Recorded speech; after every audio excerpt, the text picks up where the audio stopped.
For 27 years, I had lived with the Hayes family, ever since they adopted me when I was just 5 years old. Despite the years of living under their roof, I had never truly felt like part of the family. Victoria, my older sister, was the golden child. She got everything she wanted: new clothes, the newest tech gadgets, and a college education paid for by our parents. Me?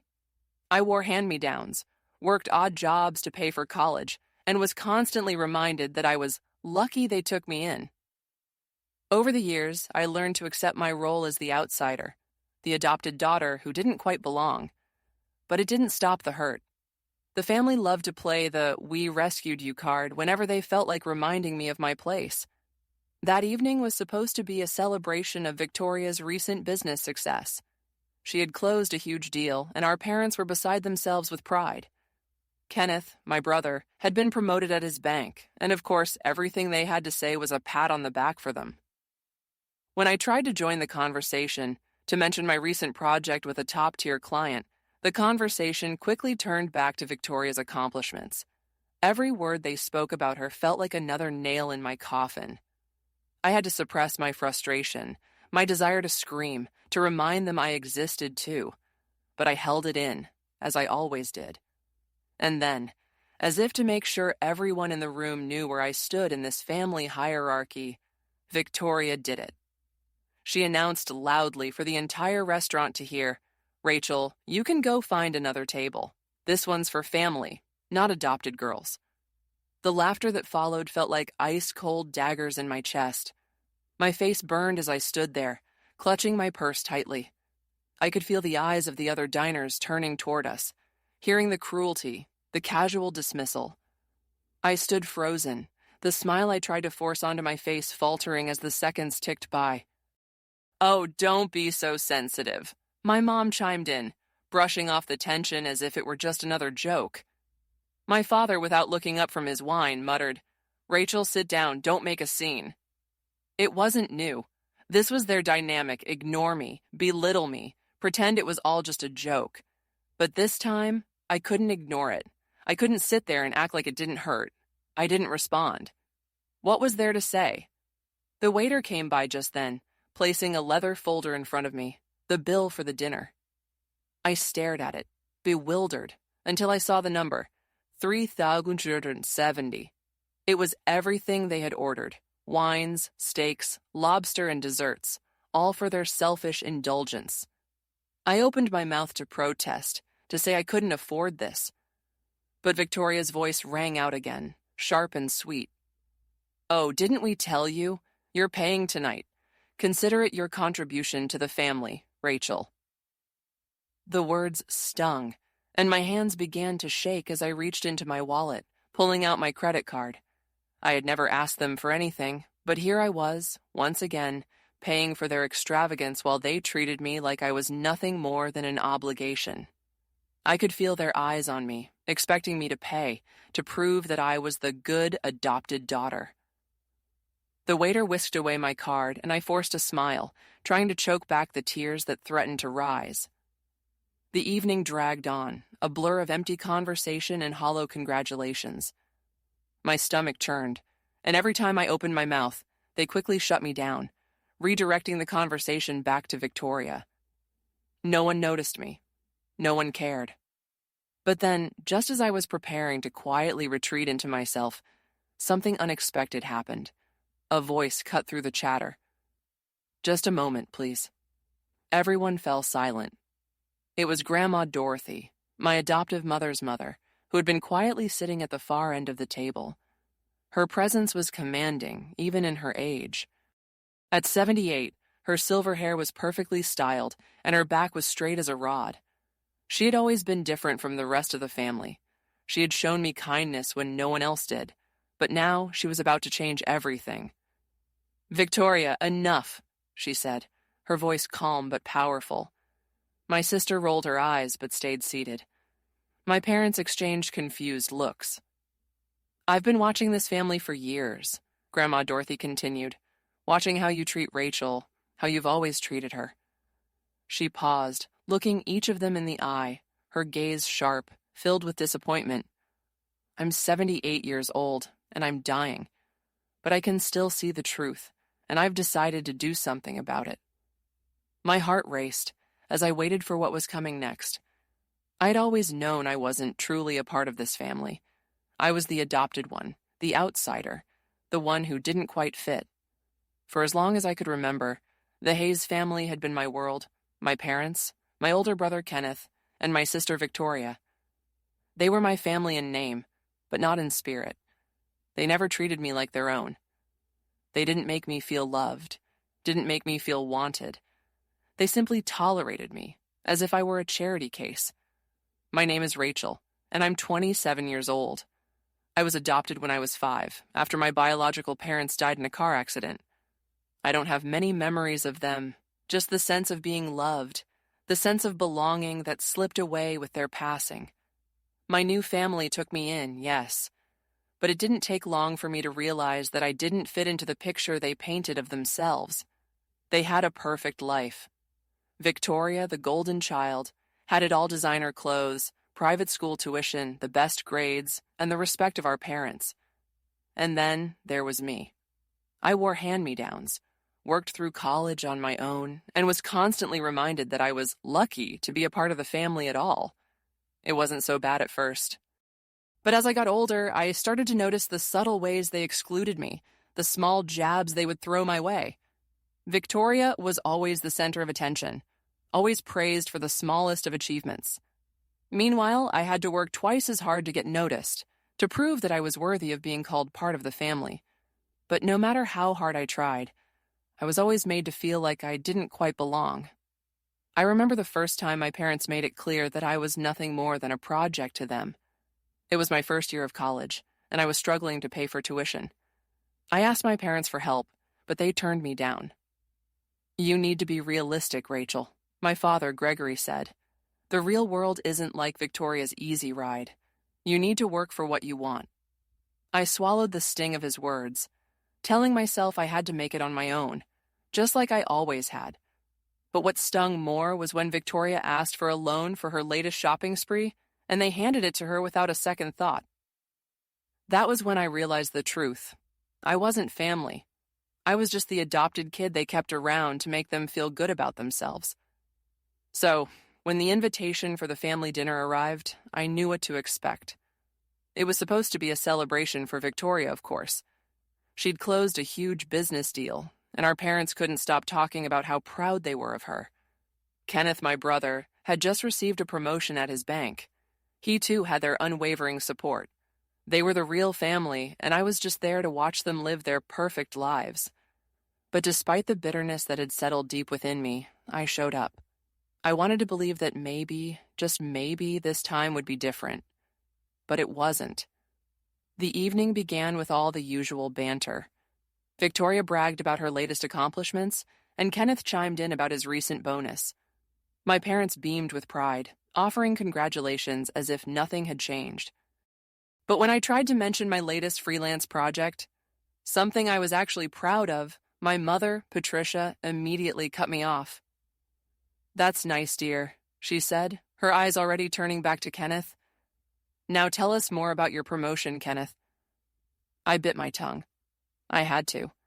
I had been doing this for years, sitting at the table, pretending I didn't mind being ignored, pretending it didn't hurt. But that night, the weight of it all finally hit me. I wasn't just an outsider in their eyes. I was nothing. The turning point came when Victoria, with a smirk on her face, said, "Rachel, you can go find another table. This one's for family, not adopted girls." Her words rang out like a slap across the room. Laughter erupted around the table, but I couldn't laugh. My face burned with humiliation, and I stood frozen in place, clutching my purse as the eyes of other diners turned toward us. I could feel their gaze, hear their judgment, as they watched me, the adopted daughter, cast aside like an afterthought.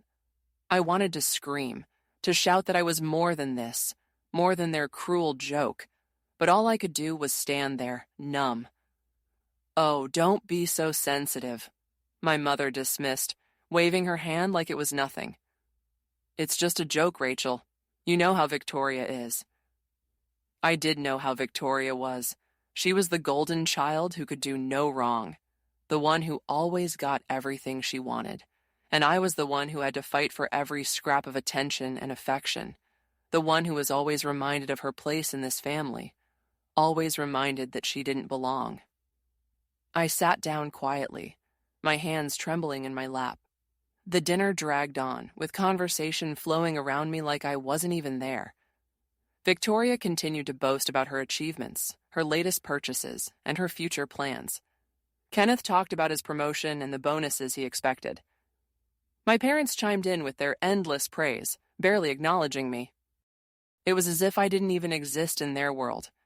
And then, as the night wore on, something unexpected happened. The waiter approached with the check, and my stomach dropped. I watched in confusion as the waiter placed the leather folder in front of me. "What's this?" I asked, my voice barely above a whisper. Victoria's laughter cut through the air. "Oh, didn't we mention?" she said sweetly. "You're paying for dinner tonight. Consider it your contribution to the family." The words hit me like a ton of bricks. I was expected to pay for everything. This extravagant meal, their indulgence, their selfishness, was all on me. I opened the folder, my vision blurring as I saw the total, $3,270. I couldn't breathe. The weight of it all, the years of being ignored, belittled, humiliated, crashed down on me in that moment. "I can't afford this," I whispered, my voice breaking. "Of course you can," Victoria said, her voice dripping with sarcasm. "You just landed that big client, didn't you? What's $3,000 to someone who makes $50,000 in a contract?" The truth was that the $50,000 was spread over 6 months of work, with most of it already allocated to business expenses. It wasn't enough to cover a dinner like this, but I couldn't say that. I couldn't make another scene. Not now, not in front of everyone. So, with shaking hands, I pulled out my credit card, the one I had worked so hard to earn, and placed it in the folder. The waiter took it without a word, and I sat back in my seat, pretending this wasn't killing me inside. By the time dessert arrived, I had retreated into myself, the familiar numbness settling over me. I had never felt so small, so insignificant. I was a joke to them. Nothing more than a pawn to be used when they felt like it. But then, just as I was about to quietly slip away into the background, something changed. Grandma Dorothy, my adoptive mother's mother, stood up. At 78, she was frail but strong. Her silver hair was perfectly styled, and despite her age, she still commanded respect. As she spoke, the room grew quiet. "Enough," she said, her voice calm but firm. "Victoria, that's enough. All of you, sit down. I have something to say." For the first time in my life, I felt like someone was standing up for me. Grandma Dorothy had always been different. She had always been kind to me, always treated me like I mattered. But this time, she was about to change everything. The tension in the air grew thick as my grandmother, Grandma Dorothy, stood there at the end of the table. I could feel the weight of her words before she even spoke, her presence commanding the attention of the entire room. It wasn't like my mother, who often waved off anything that didn't align with her version of things, or my father, who preferred silence over confrontation. Grandma Dorothy had always been different. She wasn't just a bystander in our family. She was someone who had built an empire, someone whose opinion carried weight, and someone who, in this moment, was the only one who seemed to care about what was happening. Her gaze swept over each of them, my parents, my brother, and my sister, and for a moment, they all fell silent. Even Victoria, who had been gleaming with her usual air of superiority, stopped laughing. The room seemed to hold its breath. There were no more jokes, no more casual dismissals. Grandma Dorothy's voice broke the stillness, cutting through the tension that had been building for years. "I've been watching this family," she began, her voice strong despite her age. "Watching how you've treated Rachel all these years. I felt my chest tighten. I couldn't even look at my family. I kept my eyes trained on the table, the swirling pattern on the tablecloth distracting me, giving me something to focus on besides the emotions crashing inside of me.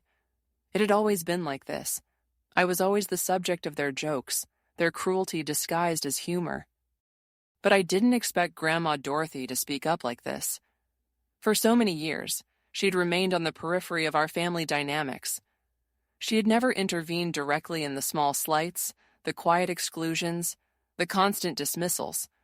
But now, in this moment, I realized how much she had seen, how much she knew. "What are you doing, Mom?" my mother, Patricia, asked, her voice laced with irritation. She hadn't expected this from Grandma Dorothy. She'd never expected her to challenge the status quo, to stand up to her own flesh and blood.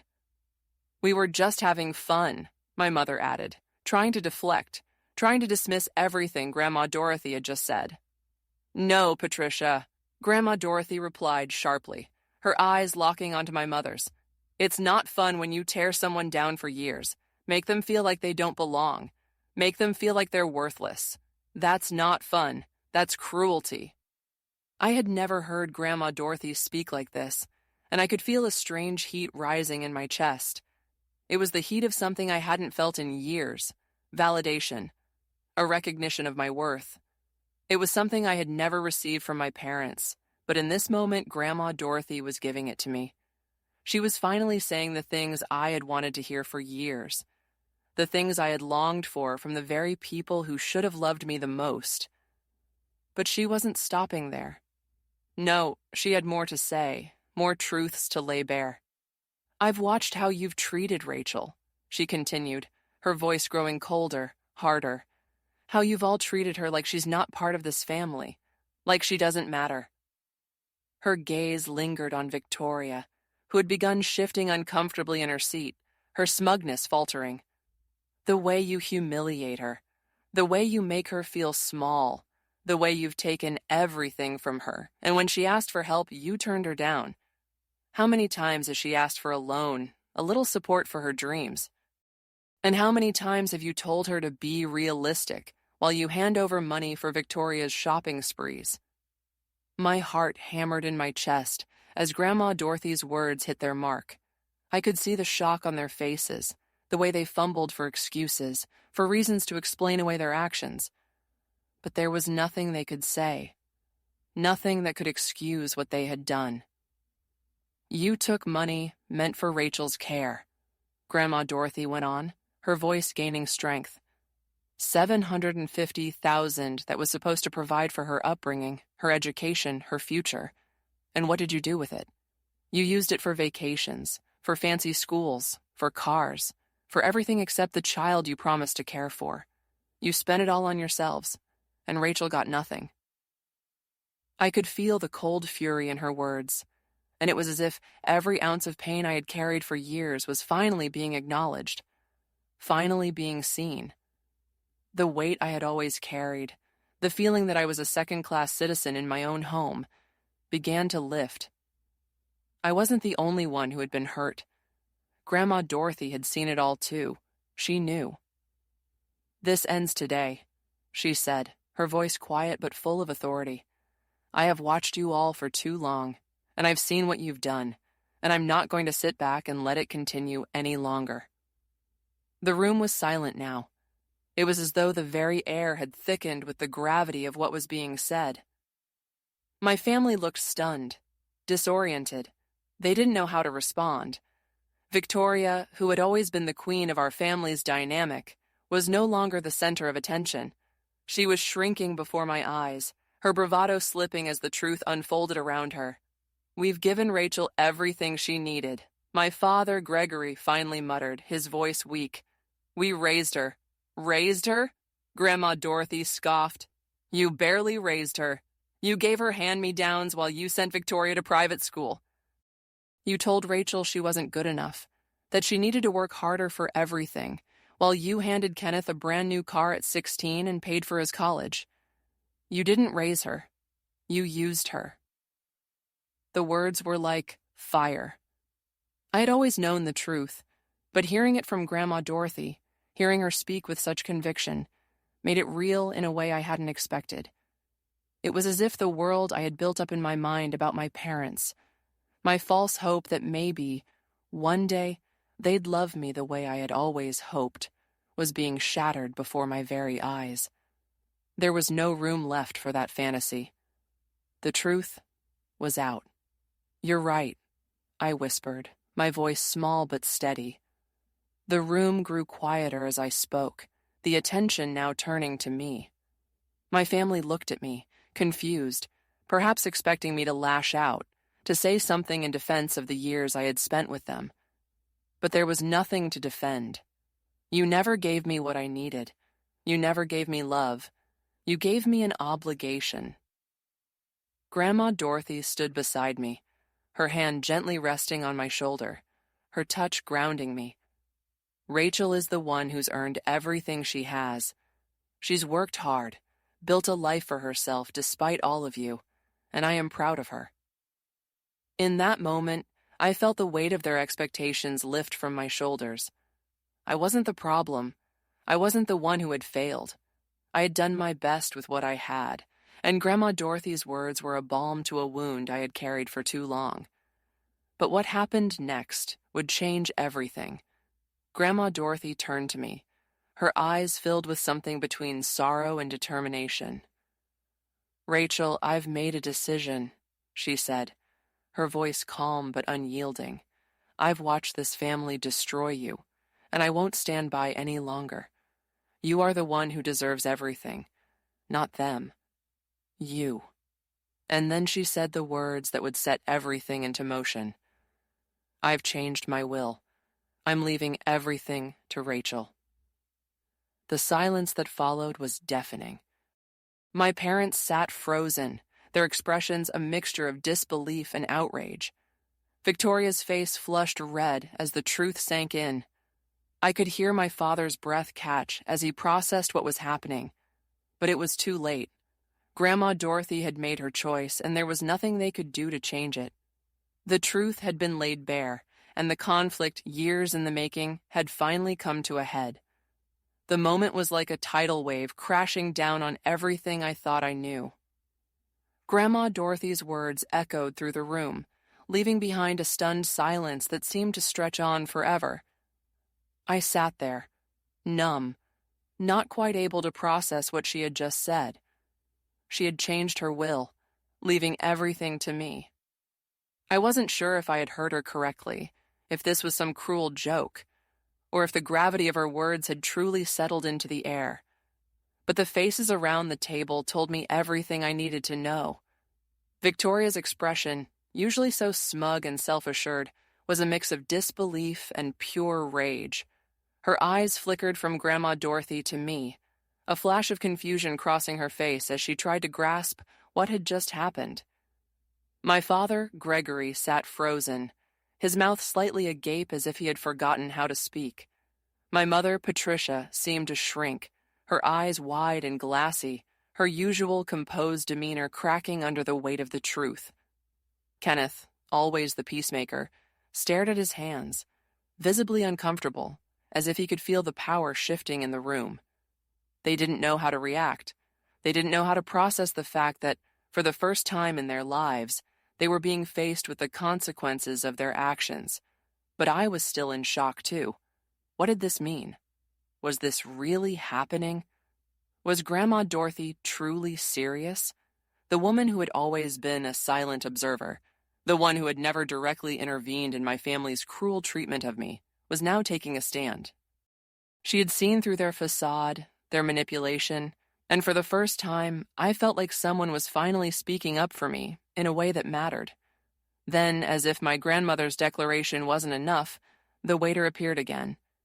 He placed a leather folder in front of me, the check for the meal, the same check I had already paid for with my own money, the one that had humiliated me just moments earlier. But this time, there was no joke. No cruel smirk from Victoria. This time, the weight of the check, the $3,370 bill that had already been forced upon me, was overshadowed by the far bigger bombshell Grandma Dorothy had just dropped. I opened the folder instinctively, though my hands were shaking.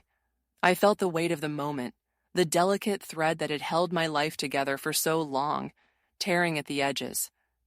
My credit card was already spent, and now there was this new, overwhelming realization of what this dinner represented. It wasn't just about paying for a lavish meal. It was the culmination of years of gaslighting, of being told I was lucky, of being the last to be included in the family's joy, the last to be supported, the last to matter. But now, suddenly, everything was about to change. I felt a surge of conflicting emotions. Relief, yes, but also fear, dread. What would this mean for me?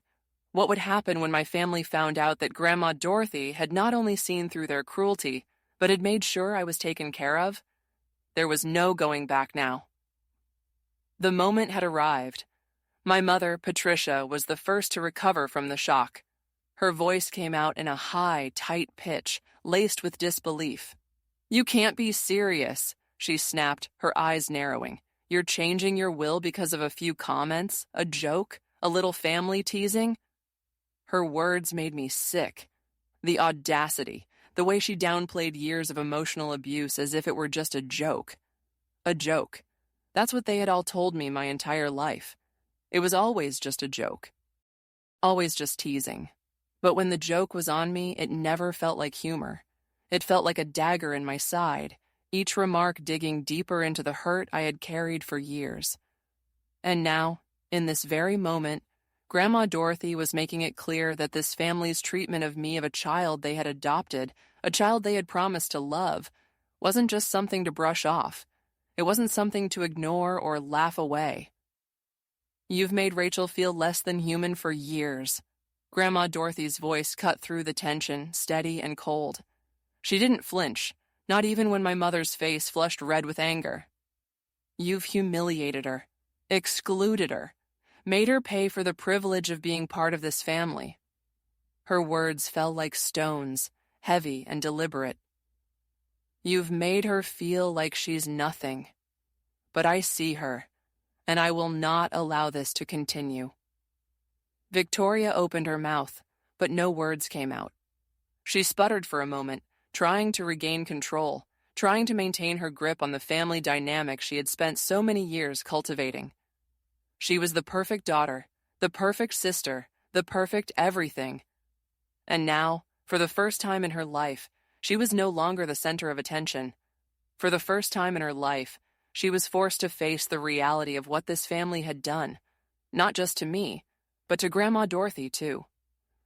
"You can't do this," Victoria finally managed to say, her voice thick with disbelief. "This is our inheritance, our legacy. You can't just give it away to her."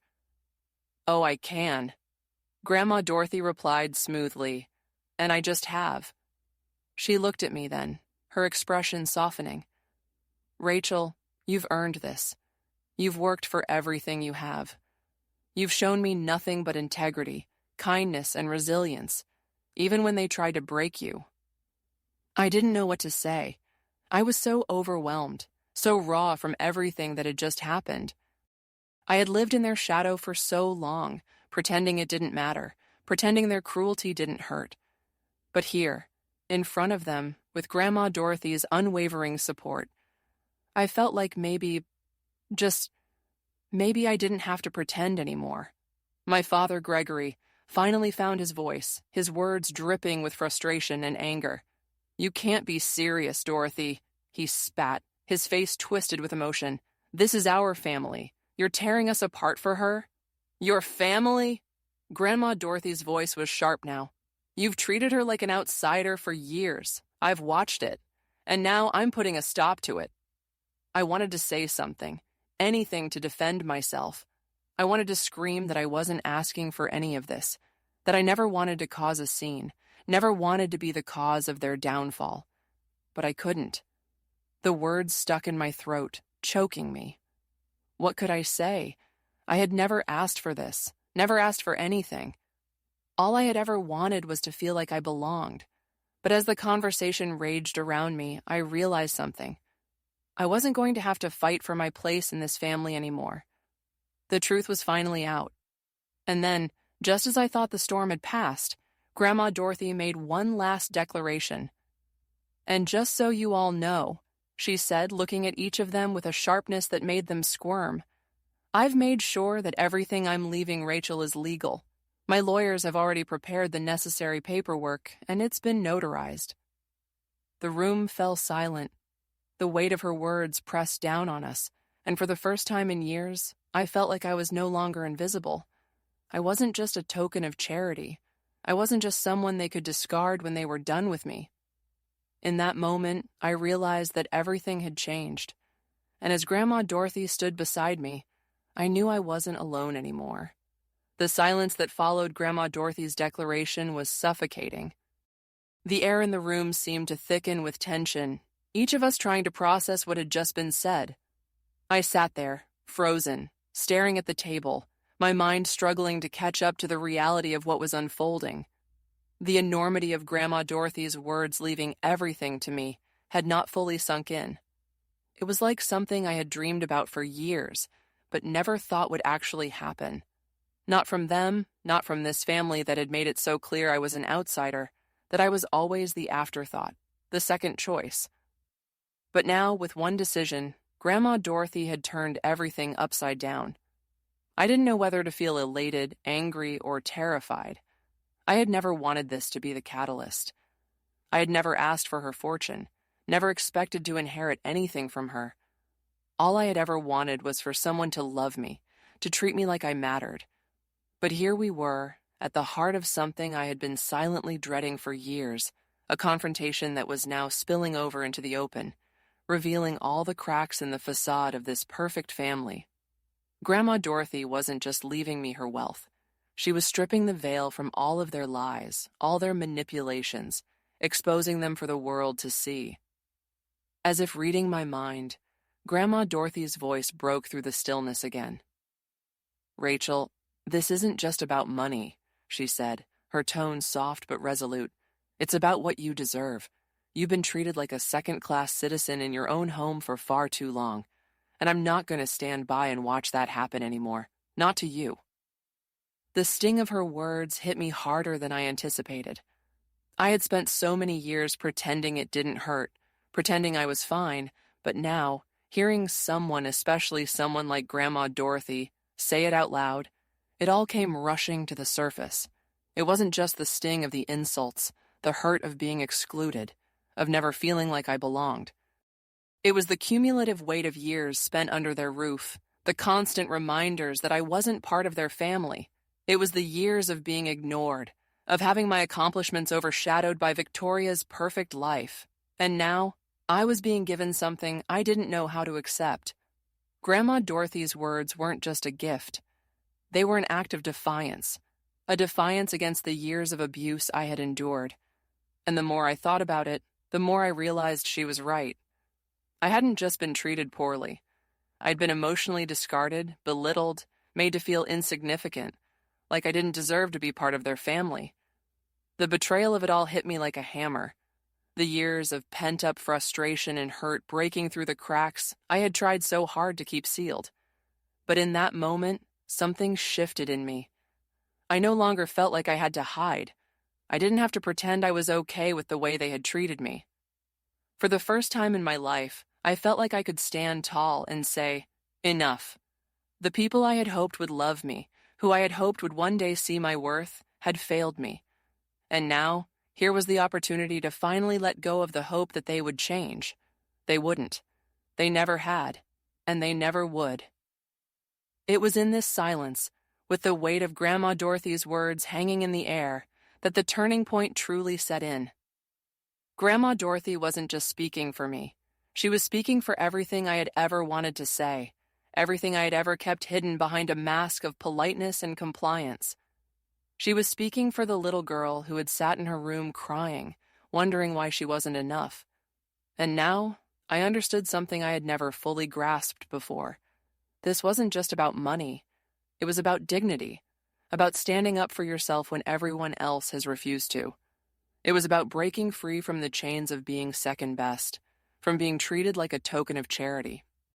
But it wasn't just me who was beginning to understand the weight of Grandma Dorothy's decision. The look on my family's faces shifted from shock to outrage. My father, Gregory, the one who had always dismissed my feelings, the one who had told me I was lucky to have a roof over my head, finally spoke up, his voice trembling with anger. "You can't do this, Dorothy," he snapped, his tone harsh. "You can't just change your will on a whim because of a little joke at dinner. This is our family. You can't tear us apart like this. You're being manipulated." I could hear the desperation in his voice, and for a fleeting moment I almost felt sorry for him. But the anger quickly replaced any empathy I might have felt. This was a man who had spent the last 20-plus years ignoring me, treating me like a burden, and now he wanted me to feel guilty for standing up for myself. "No, Gregory," Grandma Dorothy said firmly, her voice unwavering. "I'm not being manipulated. I'm doing what's right. What you've all done to Rachel is unforgivable. You've made her pay for your mistakes, for your neglect, for your cruelty, and I will not stand by while you continue to treat her this way. I'm done with it." I could see the fire in Grandma Dorothy's eyes now. She wasn't just defending me. She was fighting back against the years of neglect, the years of mistreatment that had been swept under the rug. She was making a stand. For me. For herself. For all the children who had ever been made to feel like they didn't matter. Victoria, who had remained silent until now, finally spoke up, her voice cutting through the tension with a sharpness that sent a chill down my spine. "You can't just give everything to her. She's not even really part of this family." She spat, her words dripping with venom. "She's an adopted child. She doesn't deserve any of this. We are your family, not her." Her words stung, but they were nothing new. They were just another echo of the same sentiment I had heard my entire life. The sentiment that, because I wasn't born into this family, I was less than. I wasn't truly one of them. And hearing it now, with everything that had been said, everything that had been revealed, I realized how small and petty it all was. Her words no longer had any power over me. Grandma Dorothy didn't flinch. She didn't back down. She stood tall, her posture still strong despite her age, and she turned her gaze back to me. "Rachel," she said, her voice softening, "this is your moment. Take it. You deserve this, and more. Don't let them make you feel small anymore. You have earned this right, this inheritance, this chance to live the life you've always deserved." And in that moment, the weight that had been on my shoulders for so long, the years of carrying the burden of being ignored, belittled, and cast aside, began to lift. I didn't need their approval anymore. I didn't need their love. What I needed was to stand on my own 2 feet, to accept what I had earned, and to walk away from the toxicity that had defined my life for so long. The room was silent again, but this time the silence was different. This wasn't the silence of tension, the silence of avoidance. This was the silence before change. The silence before everything shifted, and I realized that the moment of crisis wasn't just about the will, about the inheritance. It was about reclaiming my voice, my life, my worth. It was about breaking free from the family that had never truly seen me and embracing the future that was finally within reach. The confrontation that followed was like nothing I had ever imagined. It wasn't just about the money or the fact that Grandma Dorothy had chosen me over them. It was about everything. The years of neglect, the insults, the dismissals, the emotional wounds that had never healed.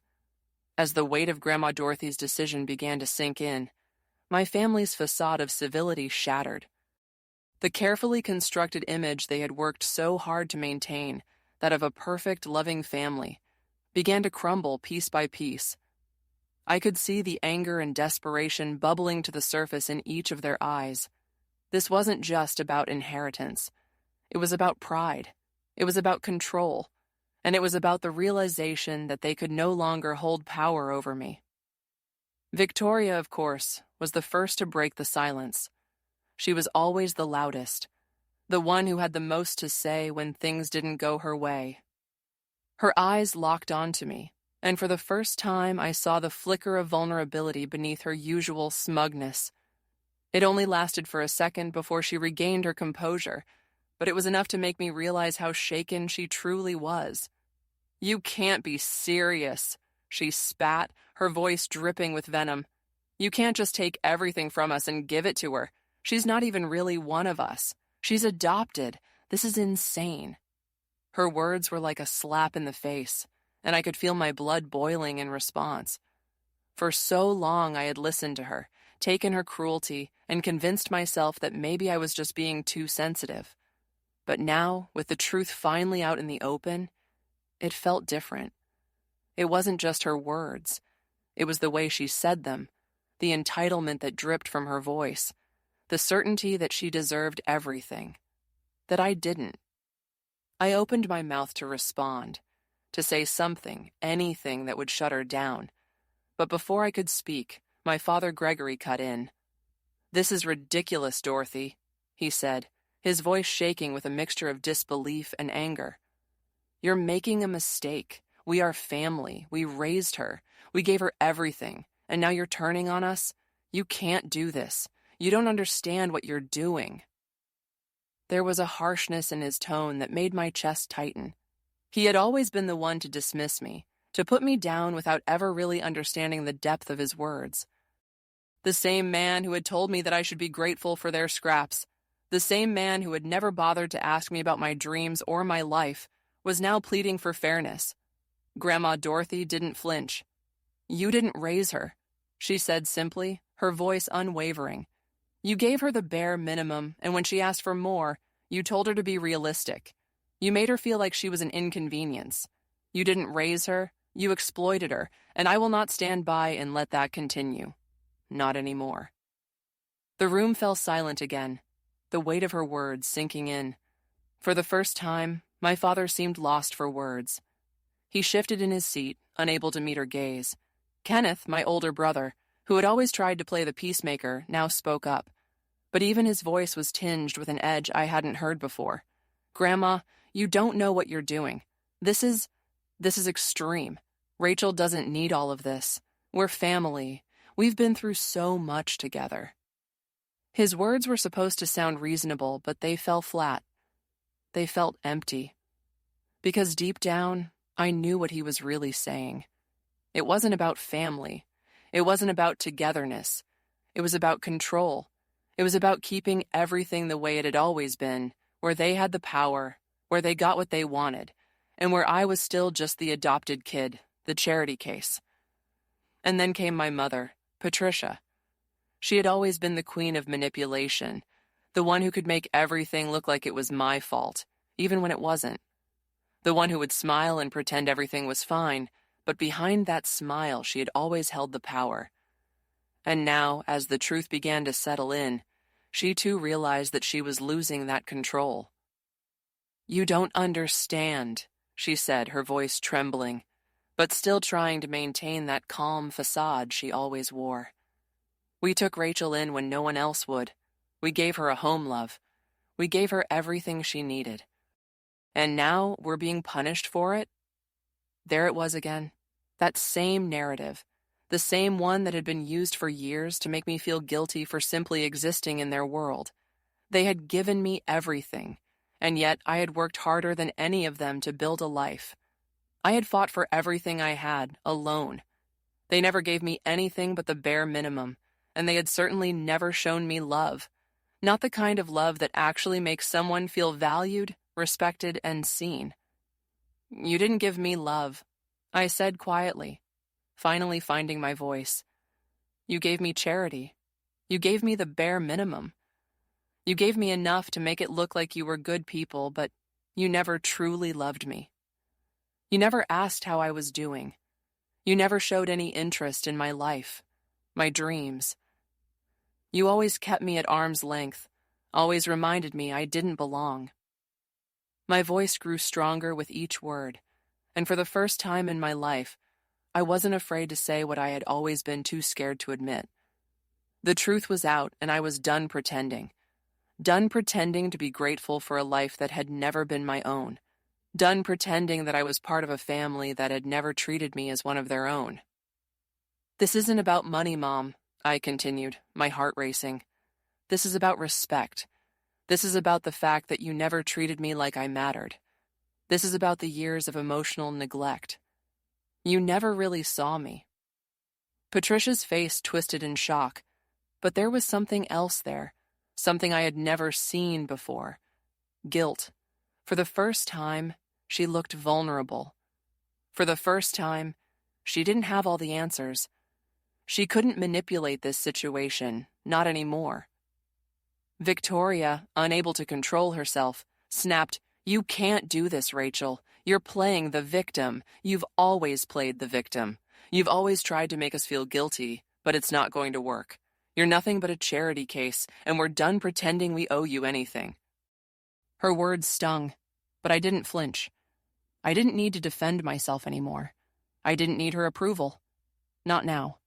Not after everything that had been said. Grandma Dorothy's voice cut through the tension like a knife. "Enough, Victoria.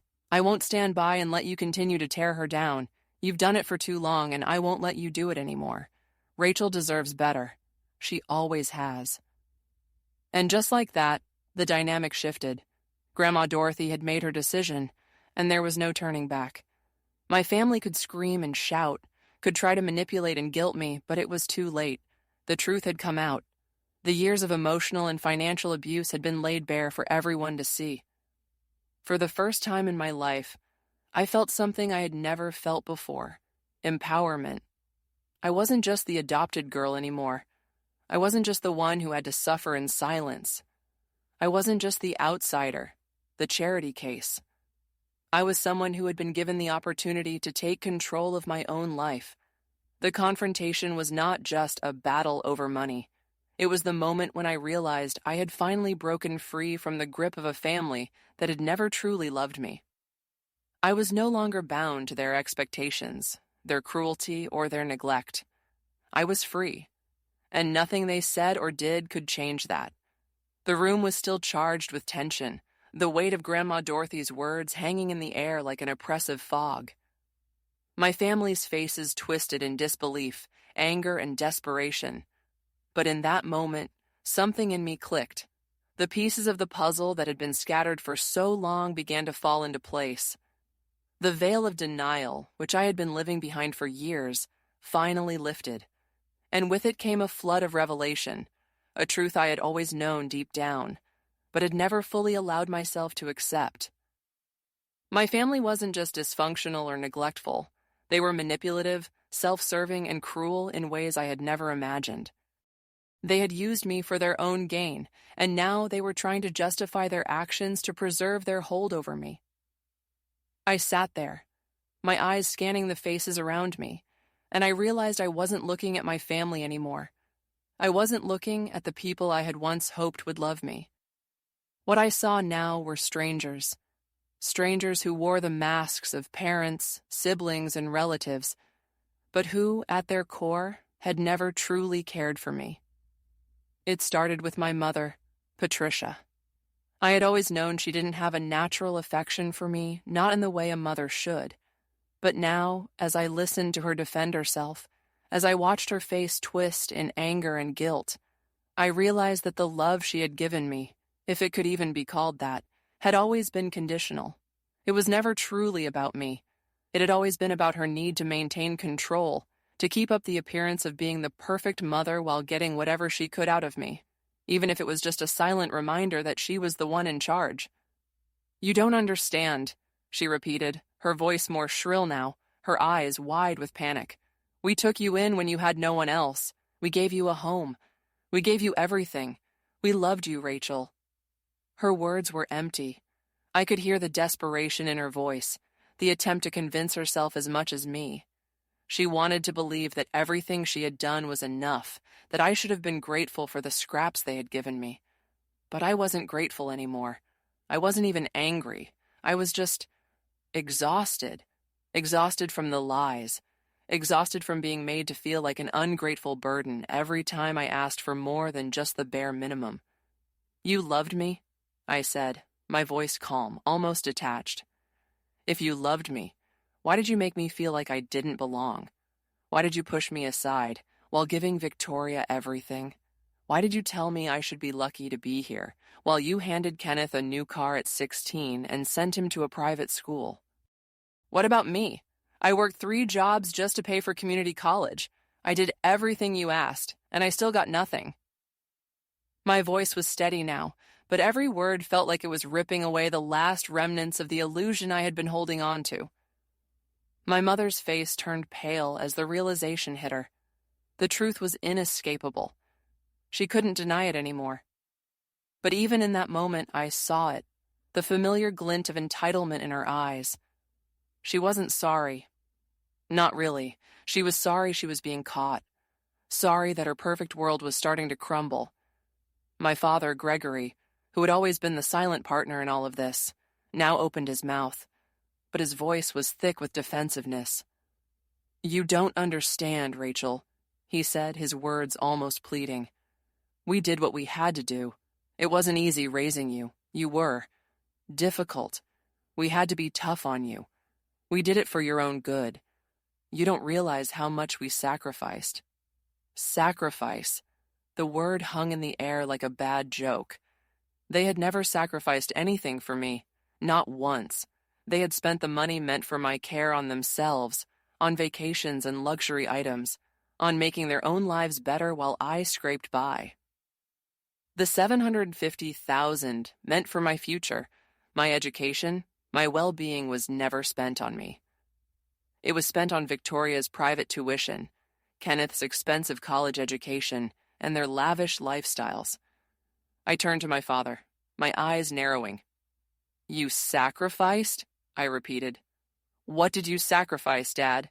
You didn't sacrifice anything. You took money that wasn't yours, money meant for me, and spent it on yourselves. You didn't sacrifice a damn thing." For the first time, I saw my father flinch. He couldn't argue with that. He couldn't deny the truth. The proof was right there, in the bank records, in the transfers, in the receipts. I had always known, deep down, that they had spent the money meant for me. But seeing it, seeing the extent of it, made my stomach churn. I had never felt so betrayed. But the worst part was realizing that none of them had ever truly cared. It had never been about love. It had always been about control. And then there was Kenneth, my older brother, the one who had always played the peacemaker, the one who had never seemed to take a side, was now glaring at me, his face twisted in disbelief. "You're making a huge mistake, Rachel," he said, his voice thick with frustration. "This isn't how families work. You can't just tear everything down because of a few bad memories. We've been through so much together." His words made me want to laugh, but the laugh never came. Instead, I just stared at him, trying to process the reality that he, too, had been a part of this. He had benefited from the stolen money just as much as the others. His college was paid for, his career had been funded, and he had never once questioned the fact that I was left to fend for myself. "You're right," I said, my voice cold. "We have been through a lot together. But the truth is, Kenneth, you never asked about me. You never cared about how I was doing. You were too busy with your own life to even notice me. You don't get to act like this is some family feud. This is about the fact that you all used me. I was just a tool to make you feel good about yourselves." Kenneth's face turned red, and I saw the first real crack in his perfect facade. But he didn't apologize. He couldn't. Because deep down, he knew I was right. And then there was Victoria, the one who had always been the golden child, the one who had never faced any consequences for her actions, the one who had always known that the world would revolve around her. But now, as I looked at her, I saw something I had never seen before. Fear. For the first time, she wasn't in control. For the first time, she wasn't the one with all the answers, and it terrified her. "You're making a mistake, Rachel," she hissed, her voice dripping with venom. "You think you've won? You think this is some kind of victory? You're nothing but a charity case. You'll never belong in this family. You'll always be the outsider. Always." Her words were as harsh as ever, but there was something in her eyes now, a flicker of panic, a crack in her armor. I had finally broken through, and it felt like the weight of the years of pain and neglect were finally lifting. "You're right, Victoria," I said quietly, standing up now, feeling the power shift in the room. "I will never belong in this family. But you know what? I don't need to. I'm not a part of your world anymore. I'm not the outsider. I'm just Rachel. And that's enough." For a moment, I thought I saw her falter. I thought I saw her realize that she had lost everything, the power, the control, the facade. And when she opened her mouth to respond, I cut her off. You've spent years making me feel like I didn't matter. You've used me, belittled me, humiliated me. And now, all of that has caught up with you. As I stood there, watching my family's carefully constructed world crumble, I realized something. I wasn't the broken one anymore. I wasn't the one who had to prove myself. They were. They were the ones who had failed me. They were the ones who had treated me like nothing. And now, the truth had come to light. They were the ones who would have to live with it.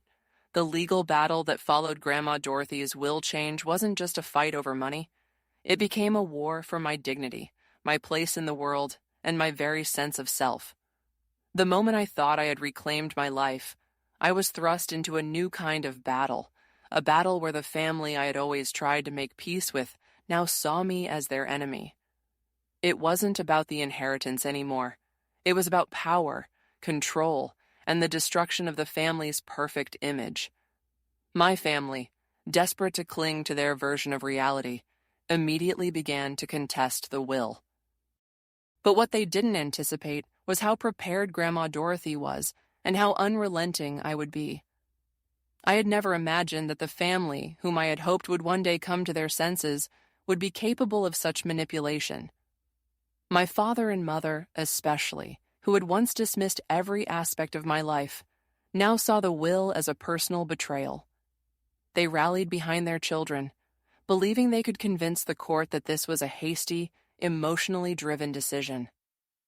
Victoria, who had always been the family's darling, now took the role of the bitterest of all, convinced that she was entitled to the wealth Grandma Dorothy had spent her life building.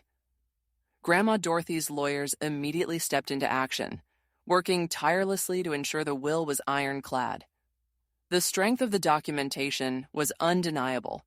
Testimonies from doctors, medical records, and legal papers had all been meticulously prepared. The case wasn't about emotions or opinions anymore. It was about facts, evidence, and the law. As the days passed, the family's attempts to discredit Grandma Dorothy's decision grew more desperate. But with every tactic they tried, they only made themselves look worse. The legal proceedings began slowly, as all things of this nature do. The first hearings were more about establishing the groundwork for the case, setting dates for future proceedings, and discussing the framework within which the battle would unfold. But as soon as my family's attorneys filed the initial objections, things escalated quickly.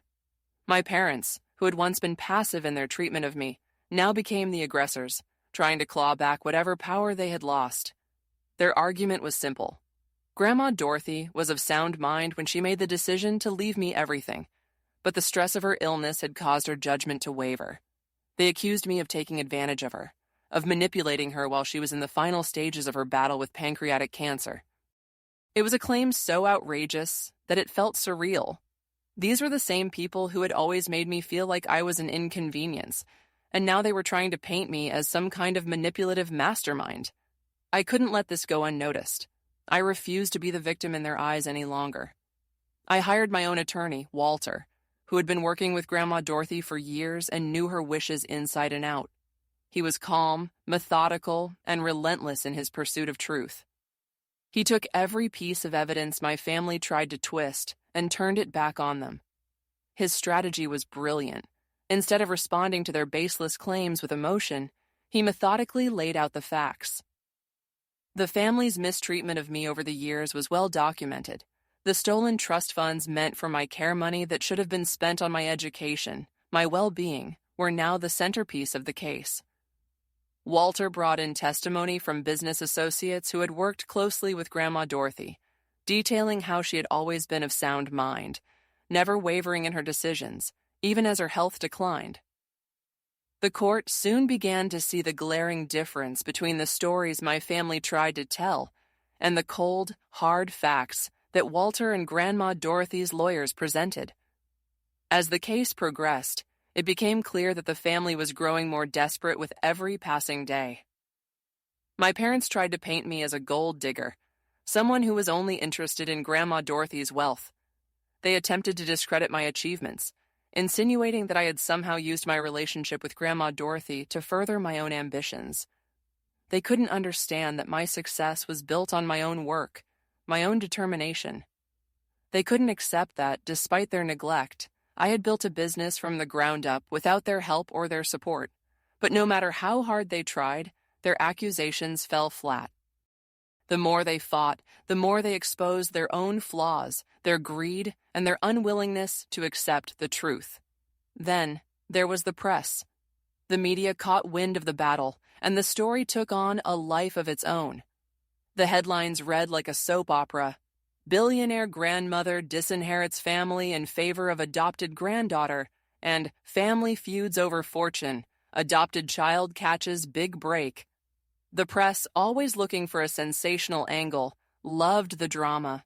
Every new development in the case was picked up by the tabloids, which meant that my family's secrets were laid bare for the world to see. My phone rang off the hook with reporters asking for interviews, but I refused to give them anything. I wasn't interested in becoming the next media sensation. This wasn't about proving my worth to anyone but myself. It was about standing my ground, about not letting the people who had made me feel small for so long continue to control my narrative. At the same time, I had to prepare myself for the emotional toll the case was taking on me. I had always hoped that maybe one day my parents would realize the harm they had done. Maybe one day they would see how much I had suffered and apologize, but that wasn't going to happen. As the legal battle dragged on, I saw my family's true colors more clearly than ever. They were not the people I had hoped they were. They were selfish, entitled, and unable to accept responsibility for their actions. They had used me for years, and now they were willing to do whatever it took to strip away the one thing I had finally gained my independence. The hearing that finally determined the fate of Grandma Dorothy's will was set for a dreary Wednesday morning. The courthouse was crowded with media, spectators, and lawyers, all waiting for the moment when the judge would make her ruling. I walked into the courtroom with Walter by my side, my heart pounding in my chest. Grandma Dorothy had been too weak to attend, but she had made it clear to me that I was to finish this for her, to see it through to the end. She had already put everything in place. The decision was in my hands now. The courtroom proceedings were brutal. The opposing counsel hired by my parents was slick and relentless. They tried everything, from questioning my mental capacity to insinuating that I had coerced Grandma Dorothy into changing the will. They even went so far as to bring up personal details from my past, dredging up things I had long buried. But Walter was prepared. He had all the evidence to back up my claims, and with each lie they attempted to twist, he shot them down with precision. Then came the turning point. Victoria took the stand, her voice shaking with rage, her carefully constructed facade of superiority cracking under pressure. She accused me of playing the victim, of pretending to be the poor adopted child who had been mistreated, when in reality, I had always been spoiled by Grandma Dorothy. But in her emotional outburst, she made a critical mistake. In her desperation to prove that I didn't deserve the inheritance, she revealed a crucial detail. The very money that my family had taken for themselves, the money that was supposed to go towards my care, was now front and center. She mentioned how Grandma Dorothy had helped pay for her college tuition, her vacations, and her lavish lifestyle. She didn't realize it, but in doing so, she had confirmed everything. The judge, a no-nonsense woman named Judge Morrison, sat quietly, watching as the pieces fell into place. When it was my turn to speak, I stood tall, no longer the girl who had been pushed aside for so long. I spoke calmly, but firmly, outlining the facts of my life, my struggles, and my achievements. I didn't need to argue my worth. I had already proved it. When the hearing finally ended, we were told we would receive the verdict in 2 days. It felt like the longest 2 days of my life. But when the judge's decision finally came down, it was like a weight had been lifted off my shoulders. The will stood. Grandma Dorothy's decision was upheld. The family's attempt to contest it had failed. I had won. But more than that, I had proven something to myself, that I didn't need their approval to be worthy, to be loved, to be enough. I had taken control of my life, and nothing could ever take that from me again. The resolution of the legal battle was a moment of liberation. It was not the end of the fight, but the beginning of something entirely new, something that I had longed for but never truly thought possible: freedom.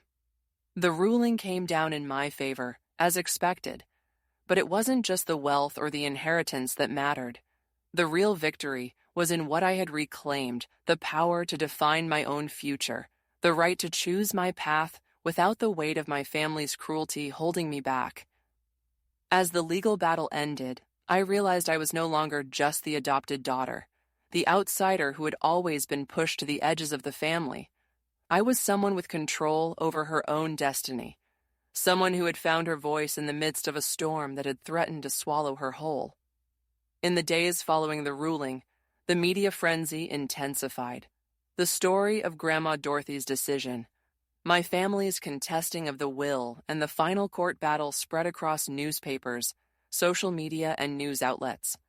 I had become a symbol, not just of inheritance and wealth, but of resilience, of fighting back against a system that had sought to keep me down. But even as the headlines screamed my name, I knew that the real work lay ahead. It wasn't enough to simply win. I needed to take what had been given to me and use it to build something meaningful, something that would honor the legacy of the woman who had believed in me when no one else did. I moved into Grandma Dorothy's estate in Madison Park, the sprawling mansion with its breathtaking views of Lake Washington. It was a place I had visited often over the years, but never with the understanding that it could one day be mine. The transition from the life I had known to the one I was about to build felt surreal. The house, with its polished marble floors, its antique furniture, and the legacy of generations of success, was a far cry from the cramped apartments and dorm rooms I had occupied over the years. But it wasn't the grandeur of the estate that struck me most. It was the emptiness I felt at first, the void left by the family I had spent so long trying to please, trying to earn a place with. I had spent years believing that family meant loyalty, that it meant being there for each other, no matter what. But what I had learned in the course of this battle was that family wasn't defined by blood. It was defined by the people who showed up, who loved you without conditions, and who believed in you when no one else did. Grandma Dorothy had given me more than just her fortune. She had given me the most precious gift of all: the freedom to be myself, without apology. The first thing I did after settling into the estate was reach out to a team of financial advisors, estate managers, and legal experts. I knew that managing the vast fortune Grandma Dorothy had left me wasn't something I could do alone. She had spent her entire life building an empire, a network of companies and investments that spanned multiple industries. It was a responsibility I wasn't ready for, not yet, but I was determined to learn. I had built my graphic design business from scratch. I could learn how to manage this too. I enrolled in business management courses, took lessons in corporate governance, and began reading everything I could about running multi-billion-dollar companies. But despite the overwhelming nature of it all, I felt a sense of purpose that had eluded me for so long. This wasn't about proving something to my family, to anyone else. This was about proving something to myself, that I could stand on my own, that I could build something meaningful with the opportunities I had been given. It didn't take long for the first signs of change to appear. The family, in their desperation to cling to what they had lost, tried to reach out, but I wasn't the same person I had been. The first message came from Kenneth, who was struggling to make ends meet after the legal fees had eaten up what little he had left. His marriage was crumbling under the pressure, and he was reaching out to me for help. "Rachel," the message read, "I know we've had our differences, but we're family. We need you. Dad's in prison, and Mom can barely get out of bed. Please, can you help us?" I read the message over and over, trying to reconcile the person I had once seen as a brother with the man who had been complicit in everything that had happened. He had never once acknowledged the way I had been treated, the years of emotional neglect. And now, after everything, he was asking for help. It felt hollow, a last-ditch effort to cling to something that had long since been broken. I thought about it for a long time. Part of me wanted to help, wanted to feel like I was still connected to them in some way. But I couldn't ignore the fact that they had never truly cared about me. They had never once put me first. And now they were trying to rewrite history, trying to make themselves the victims. Instead of sending money or offering assistance, I did something different. I transferred a sum of money into a charitable foundation I'd been planning. The Rachel Hayes Foundation was born from my desire to help others who had been in situations like mine. It would provide legal aid, financial support, and resources for adopted children who were being mistreated, abused, or neglected by their families. This, I knew, was my true calling. To make a difference, not just for myself, but for the countless others who had been silenced, ignored, or cast aside. The second message came from Victoria. Her tone was different this time, less arrogant, more desperate. "I know we've had our differences," she wrote, "but we're still family, right? We've been through a lot. I'm struggling, and I need your help." I didn't even finish reading the message. It felt like a final attempt to make me feel guilty for not offering her a hand. I deleted the message without responding. What they didn't understand was that I had already helped. The foundation was my response to the pain I had endured. The wealth Grandma Dorothy left me wasn't just for me. It was for people like me, who had been hurt by the very families who were supposed to protect them. Meanwhile, the legal proceedings regarding the restitution for the $750,000 my parents had stolen from my trust fund were proceeding smoothly. Walter had already filed a civil suit, and with the weight of the legal evidence behind us, my parents were forced to confront the consequences of their actions. The case was clear, the documents irrefutable. Patricia and Gregory were ordered to pay back the funds, with interest an amount that now totaled approximately $3 million. It was money that had been stolen from me, money that had been used to fund their lavish lifestyle while I had been left to fend for myself. But even as the restitution was ordered, I knew it wasn't enough. My family had already made their choices, and the consequences were unfolding before them. They were forced to sell their assets, their home, their cars. They were living in a small apartment now, a far cry from the life they had once lived in the comfort of their privilege. It wasn't punishment that I wanted, but accountability. They needed to face the reality of what they had done, to truly understand the impact of their actions. As the weeks went by, I focused on building the foundation. It wasn't just a charity. It was a mission. We were helping kids who were in the same position I had been in, offering them a chance at something better, a chance at a life free from abuse and neglect. We were making a difference, one child at a time. The more we grew, the more I felt like I was honoring Grandma Dorothy's legacy.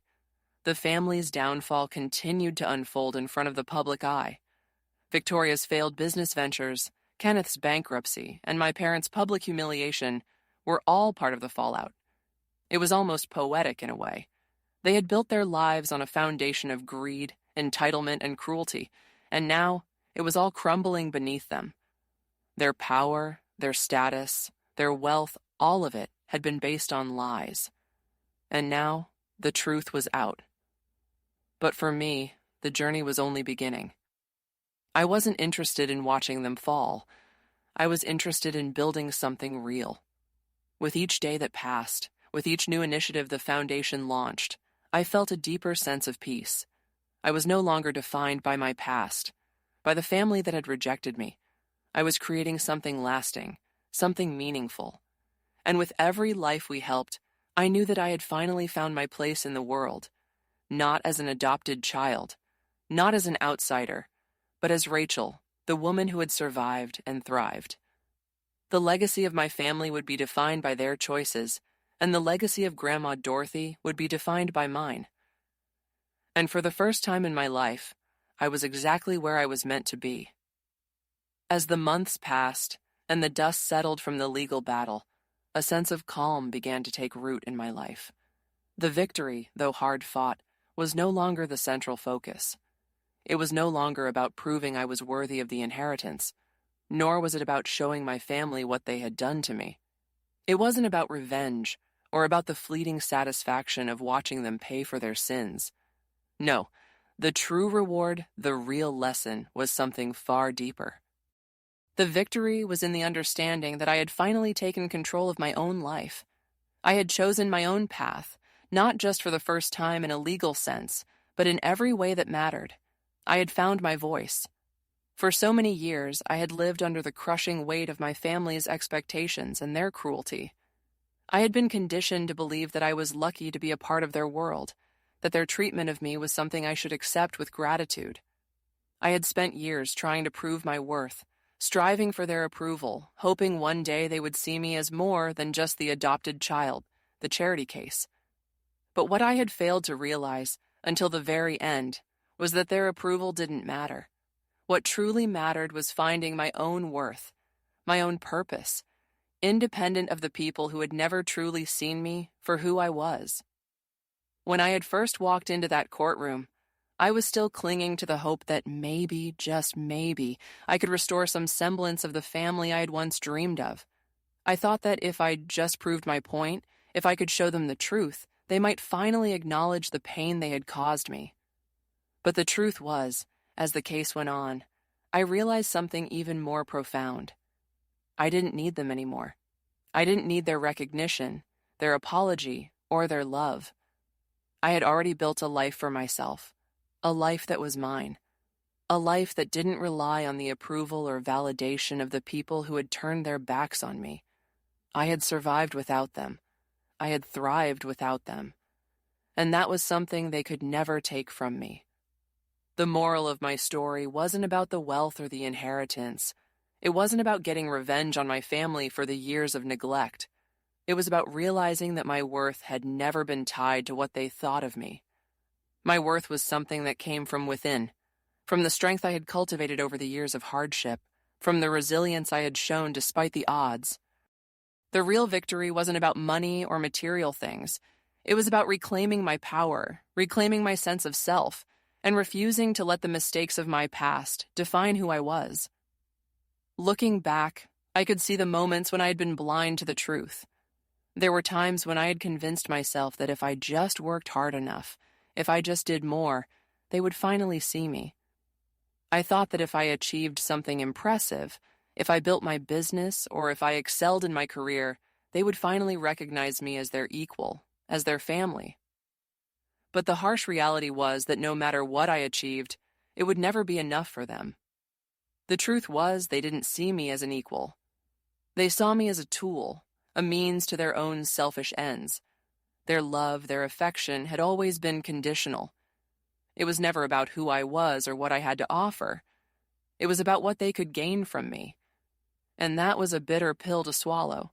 But as much as the realization stung, it was also liberating. The more I understood this truth, the more I began to see that my family's view of me didn't define my future. I wasn't bound by their limitations, their cruelty, or their inability to see beyond their own selfishness. I was free to create my own destiny, to pursue my dreams without feeling the weight of their expectations. For the first time in my life, I realized that the person I had been trying to become someone worthy of their approval wasn't the person I needed to be. I needed to be myself. I needed to honor the person I had become through my own strength, not through their eyes. The foundation I created in Grandma Dorothy's memory became the cornerstone of my new life. It wasn't just a charity. It was a mission. It was a way to give back, to offer support to children who were in the same position I had once been in, children who had been cast aside, neglected, or abused by the very families who were supposed to love and protect them. Starting that foundation, knowing that it would help others who had been abandoned or mistreated, became my true calling. It wasn't about the wealth or the prestige of running a billion-dollar empire. It was about using the resources I had inherited to do something meaningful, something that would last beyond my own lifetime. As I worked on the foundation, I began to feel a sense of purpose I had never experienced before. I was no longer the girl who had been silenced and overlooked. I was no longer the outsider. I was a woman who had found her voice, her mission, and her place in the world. I was not defined by the pain of my past, but by the strength and compassion that had allowed me to rise above it. I began to understand that the true measure of success was not how much money you had or how many accolades you received. The true measure of success was the ability to look at yourself in the mirror and know that you had done something good, something meaningful. It was about creating a legacy of kindness, integrity, and compassion, not for the approval of others, but because it was the right thing to do. I realized that my inheritance wasn't just financial. It was the inheritance of a life well lived, a life that had been dedicated to helping others. I also realized that the world wasn't always fair. Sometimes the people who should love you the most will hurt you the deepest. But that doesn't mean you have to stay in that hurt. You have the power to walk away, to break free from toxic relationships, and to create your own path. Your worth is not tied to how others treat you, but to how you treat yourself and the world around you. The experience with my family, with all of the legal battles and emotional turmoil, had taught me this lesson in the hardest way possible. But it was a lesson I had to learn. It was a lesson that would stay with me for the rest of my life. The truth was, I had survived everything they had thrown at me. I had endured their cruelty, their indifference, their selfishness, and I had come out stronger. I had built a life for myself, not because of their support, but in spite of it. The moral of my story is not one of vengeance or retribution. It's one of self-realization and empowerment. It's about understanding that you are enough, just as you are, regardless of the people around you. It's about finding the strength to walk away from those who try to tear you down, and about using your pain to fuel a better future. It's about building something lasting, something meaningful, with the resources you've been given. Not because you owe anyone anything, but because you owe it to yourself to live a life of purpose. I had spent so many years trying to fit into a family that never truly saw me. But in the end, I realized that I didn't need them to define me. I was the one who got to decide who I was, who I wanted to be, and what kind of legacy I wanted to leave behind.